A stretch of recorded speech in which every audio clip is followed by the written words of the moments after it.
Bombshell from Congress. Hillary paid them off with bribes. Enjoy prison.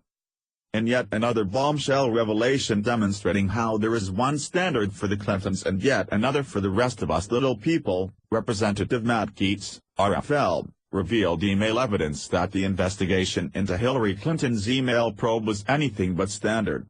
Emails from FBI Deputy Director Andrew McCabe state the probe was coded HQ Special. That term in and of itself is terminology used to indicate the probe in no way followed standard investigative procedures, likely softening the Bureau's findings.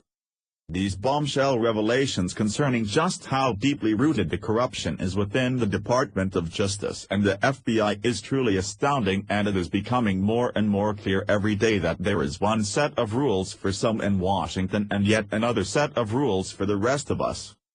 Gaetz stated on Fox News America's Newsroom Friday. We have email evidence from Andrew McCabe indicating that Hillary Clinton was going to get an HQ special, a headquarters special. The Judiciary Committee is engaged in an investigation, particularly as it relates to the handling of the Hillary Clinton email scandal and any potential investigations of the Clinton Foundation and the handling of bribes or other types of improper payments. McCabe met with both the House Oversight and Judiciary Committees in closed-door hearings on Thursday. Gaetz explained a headquarters special was an indication that the normal processes at the Washington field office weren't followed, and he had a very small group of people that had a pro-Hillary Clinton bias who had a direct role in changing the outcome of that investigation from one that likely should have been criminal to one where she was able to walk.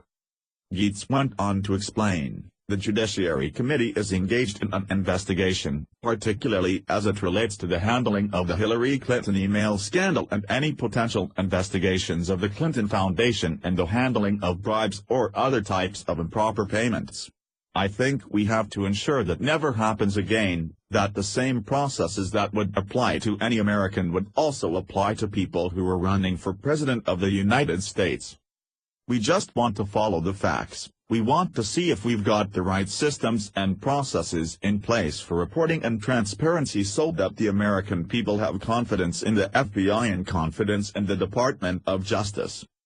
Then there was confirmation from the Wall Street Journal demonstrating that the corruption went all the way to the top.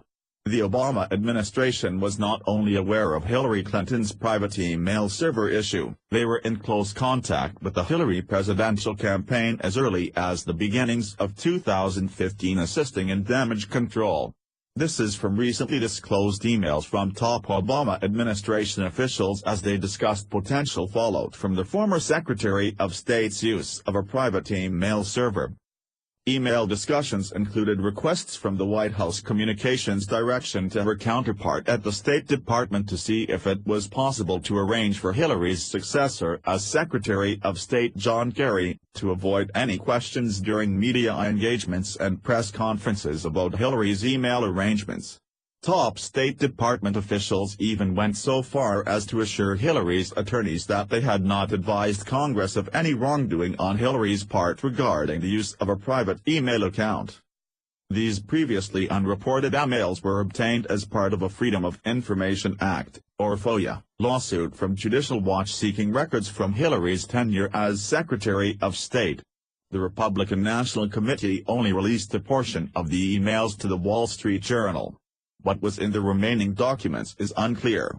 The RNC has refused to release any additional emails, stating that it will release only relevant communications between the White House and the State Department. Then there is McCabe himself. His wife, a Democrat, naturally, ran for Virginia's Senate and received some funds from groups tied to Virginia Governor Terry McAuliffe. Many have pointed to this as significant bias when those charged to investigate corruption are receiving funds directly from the person most likely to be affected by the outcome of the investigation. In the real world, we call that bribery. Deceased Justice Antonin Scalia rightly noted there is a great risk that the people most eager to join a special prosecutor's staff are those who are burning to take down the person under investigation, and these texts certainly raise that concern to a significant degree combined with revelations of political donations and former associations. It is unclear just who decides what is or what is not relevant with